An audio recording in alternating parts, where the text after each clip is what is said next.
السلام عليكم ورحمة الله وبركاته. ازيكم عاملين ايه؟ جايه لكم النهارده بوصفة فول سريعة جدا جدا جدا.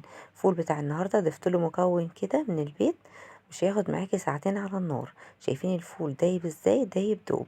قشرة الفول دايبة معاكي دوب زي ما انت شايفة كده. بصوا، ما خدش ساعتين على النار. المعترف ان الفول بياخد اكتر من 7 ساعات على النار. فول النهارده ده مش هياخد معاكي ساعتين.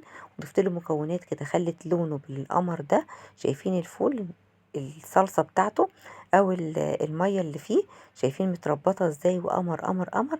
تعتبر النهاردة هتاكلي فول خام من تحت ايديكي، مش هتبطلي تعمليه تاني. لو شفتي وصفة الفول النهاردة هتعتمديها، بس كملي الفيديو لحد الاخر عشان اقولك على اسرار اللي هتخليه يطلع معاكي زي المحلات وانضف. لو عملتيه بالطريقة دي مش هتاكليه من بره تاني ابدا. شايفين ما شاء الله؟ الفول كده بيتكلم عن نفسه، علما ان الفول ده من غير اي اضافات. الفول ده نازل من الحلة على الطبق على طول، ولا ضفت له اي حاجة. شايفين بالمنظر ده؟ وهيقعد معاكي في التلاجة في الفريزر زي باللون بتاعه، مش هيغير ابدا، بمكونات طبيعية. يلا بينا نشوف المقادير وطريقة التحضير. بسم الله الرحمن الرحيم. يلا بينا نسمي الله ونصلي على الرسول عليه افضل الصلاة والسلام ونبتدي وصفتنا. معايا هنا حوالي كيلو الا ربع كده من الفول. تمام، ما وزنتش، بس انا طبعا انت عينيكي ميزانك. خلاص. الفول ده يا جماعة فول بلدي. فول بلدي. تحفة تحفة تحفة، وطعمه حلو قوي. خلاص، بصوا الفول البلدي بتعرفين ان هو بيبقى فاتح كده، والحباية بتاعته بتبقى عريضة شوية. خلاص كده. جمعت الفول هنا. الفول قبل ما احط له المية او انقعه ولا احضر فيه اي حاجة لازم انقيه كويس جدا من الطوب والرمل اللي بيبقى فيه. خلاص، من غير ما اغسله ولا اي حاجة. انا نقعته كده، هنقعه حوالي ساعة كده في المية. تمام، بس لازم كمية المية تبقى مغطية الفول زي ما انتوا شايفين كده. خلاص. بصوا، اهم حاجة نقع الفول ده يا جماعة، هو برضو ده سر من اسرار ذوبان القشرة بتاعت الفول من بره. تمام، يعني ذوبان القشرة بتاعت الفول كده، الفول يبقى مستوي من بره ومن جوه، القشرة بتاعته من جوه. هو ده نقع المية. طيب الحاجة الفكرة بتاعت النهاردة ان انا لما بنقع الفول كده الفول بيشرب كل المية اللي فيه. تمام، فالحبة اللي على الوش دول بيبقوا مش واصل لهم مية خلاص، وبصوا المية كلها بتبقى متركزة من تحت. لازم، تمام، تحطي ميه تاني للفول. خلاص، وتغطيه بالميه علشان الحبه اللي فوق دول اللي ما بيبقاش فيهم ميه. تمام، دول بقى اللي بيبقوا مجرمزين معاكي كده، والفول معاكي لما بتيجي تسويه على كده. تمام، بيبقى واحده مستويه وواحده لا. ده اللي بيبقى مخلي الفول بتاعك واحده وواحده، واحده مستويه واحده لا. لازم تنقعيه تاني، والفول كل حبايه في الفول تبقى واصلها الميه كده زي ما انتوا شايفين، واسيبه منقوع حوالي ساعة تاني. خلاص كده، زي ما انتوا شايفين كده. بنتي اول لما كنت منقعاه كانت بتلعب وحطت فيه لانشون قطع لانشون. تمام، ده الحاجات اللي انا بشيلها من على الوش. خلاص، دي مش قصتنا. تمام، خلاص كده نقعته كويس جدا جدا جدا زي ما انتوا شايفين كده. بصوا كل الفول كده اتشبع بالميه، والحبايه بتاعتي كبرت كده وبقت زي الفل. خلاص كده، بصوا حتى شو الفول من كتر ما هو شرب ميته الكافيه تشقق مني كده.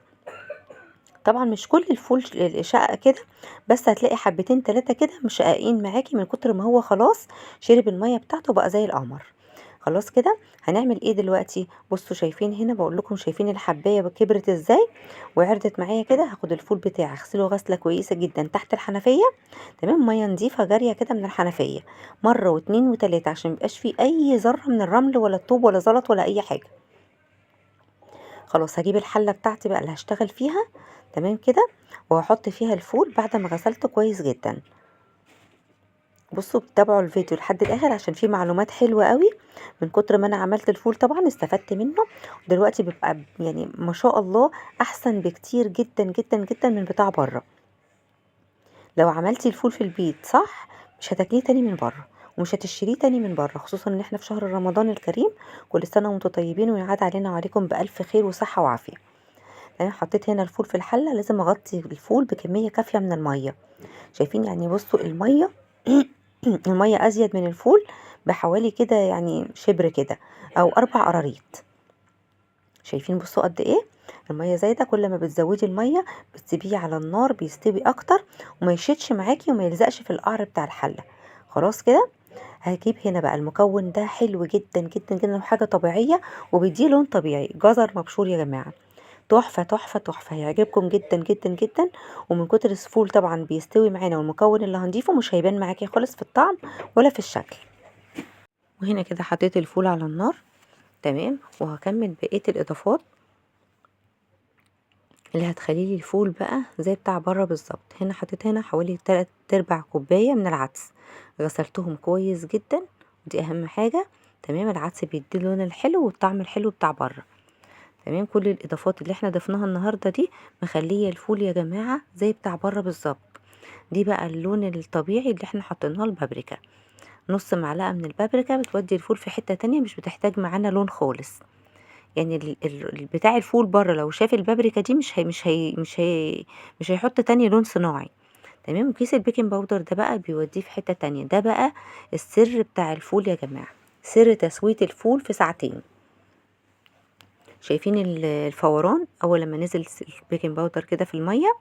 شايفين عمل فوران ازاي؟ ده بقى اللي بيساعد الفول ان هو يستوي بسرعة والقشرة بتاعته تبقى دايبة دوب، زي ما شفتوه كده في اول الفيديو.